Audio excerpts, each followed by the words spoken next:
Have you ever looked at the headlines? U.S. prints 3 trillion. Federal Reserve injects trillions into the economy and wondered, how is this not causing total economic collapse? Why isn't the dollar worthless? Why aren't we seeing people carry wheelbarrows of cash like in Zimbabwe or Venezuela? It seems like basic economics. More money equals more inflation. But somehow, the U.S. keeps printing and inflation doesn't explode, at least not to extreme levels. In this video, we're going to explore how this is even possible.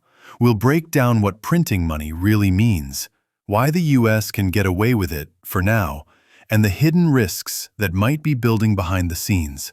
Stick around, because this affects your savings, your job, and your future. Let's start by busting the biggest myth. The government doesn't just fire up a printing press and roll out trillions of dollar bills. In reality, the money creation process is digital and controlled by the U.S. central bank, known as the Federal Reserve. This process is called quantitative easing, or QE. Here's how it works. The Federal Reserve doesn't hand cash directly to people. Instead, it buys government bonds and other financial assets from banks. When the Fed buys those bonds, it credits the bank's accounts with new money, money that didn't exist before. These digital dollars increase the reserves in the banking system. The goal? To lower interest rates, encourage lending, and stimulate economic activity, especially during downturns like the 2008 financial crisis or the 2020 pandemic. But here's the catch. Most of that money doesn't go directly into the pockets of consumers. It sits in financial institutions, inflating asset prices like stocks, real estate, and crypto, not everyday goods and services. And that's a big reason why we haven't seen hyperinflation. Now let's talk about the difference between monetary policy and fiscal policy, two terms that often get confused but are crucial to understanding this issue. Monetary policy is handled by the Federal Reserve. It controls interest rates and the money supply, but it doesn't decide how the government spends money. Fiscal policy, on the other hand, is controlled by Congress and the President. That's where we get stimulus checks, infrastructure bills, and military budgets. So even if the Fed prints trillions of dollars digitally, those dollars don't enter the real economy unless Congress approves spending them. This separation is important. It acts as a kind of buffer, limiting how much new money actually reaches consumers and potentially fuels inflation. But of course, during major crises, like COVID, both the Fed and the federal government work in sync. The Fed creates the money, and the government spends it through stimulus payments, unemployment benefits, and more. That's when you start to see real inflation risk. And as we saw in 2021-2022. So why hasn't the dollar collapsed like in countries that printed too much? One word: trust. The US dollar is the world's reserve currency. That means global trade, oil, food, commodities, is largely done in dollars. Countries around the world hold dollars in their central banks. They buy US government bonds as safe, stable investments. That global demand gives the U.S. an incredible privilege. It can borrow and print far more than other countries without immediately tanking its currency.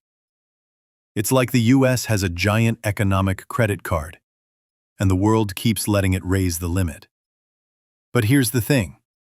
That system works only as long as people believe the U.S. will eventually pay its debts and manage its economy responsibly.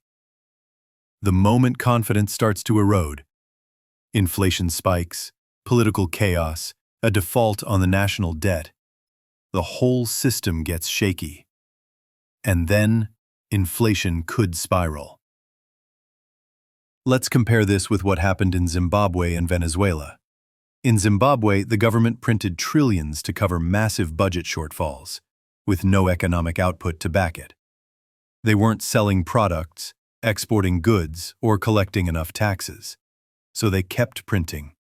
And eventually, a loaf of bread cost billions of Zimbabwean dollars.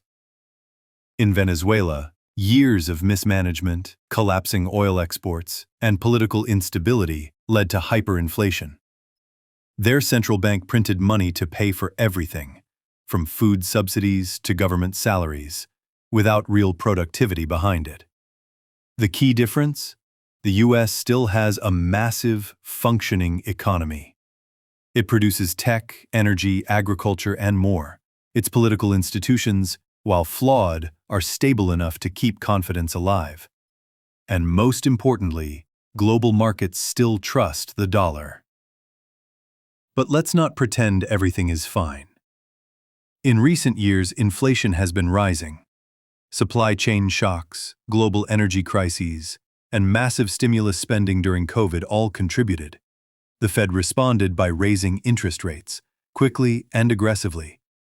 That helps pull money out of the economy and cool inflation.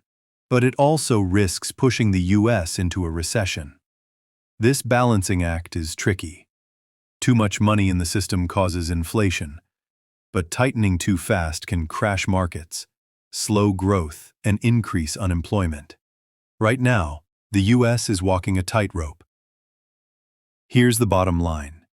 The U.S. can print trillions without immediate hyperinflation because of its unique position in the global economy. It has a trusted central bank, a productive economy, and the world's most used currency. But that privilege has limits. If the debt keeps rising without control, if confidence in the dollar starts to fall, if political dysfunction leads to default or instability. Understanding this gives you power. But what if the system breaks? What if the U.S. can no longer rely on its special status? That's not just a theoretical risk. Cracks are already showing. Let's talk about what could actually trigger hyperinflation or a collapse in confidence. First, de-dollarization. Countries like China, Russia, Brazil, and others are actively working to reduce their dependence on the U.S. dollar.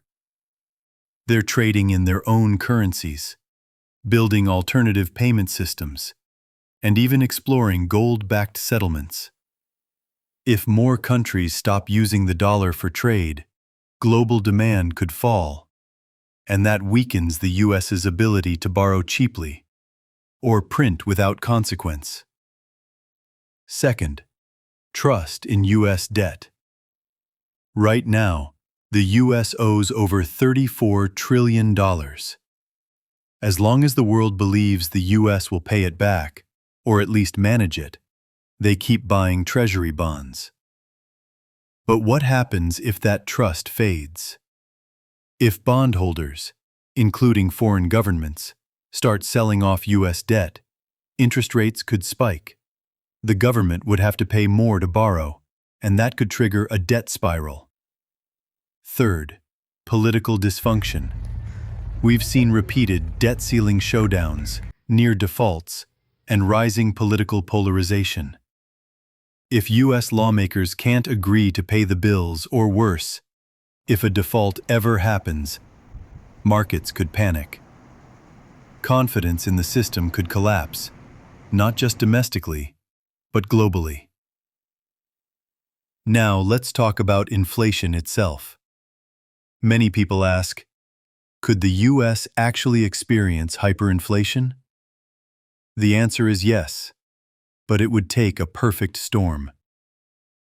It would likely involve a massive loss of confidence in the dollar, a collapse in foreign demand for U.S. debt, a government that keeps printing to cover exploding deficits, and a Fed that loses independence or is forced to monetize the debt endlessly.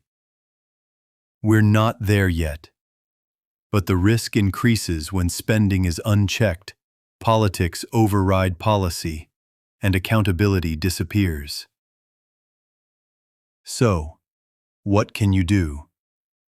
Start by understanding how inflation really affects you.